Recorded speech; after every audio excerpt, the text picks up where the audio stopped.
Hello mga ka-Daily News, narito na naman tayo para sa bagong kwento. Meron ba talagang Kim Pao? Ayon sa post ng ABS-CBN, ipinahayag in Paulo Avellino ang take niya sa mga taong nai-inlove sa workplace.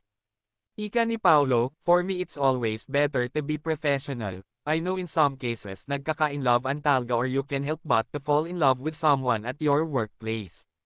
But maybe just choose an appropriate setting or area. I always want to be professional when I'm on the set and when I'm working. It's true na may nagkaka-inlove ang talaga and it can't be helped, especially when you're with the same person 8 hours a day. It could happen." So yun na nga mga ka-Daily News. It could happen. Salamat and hanggang sa muli.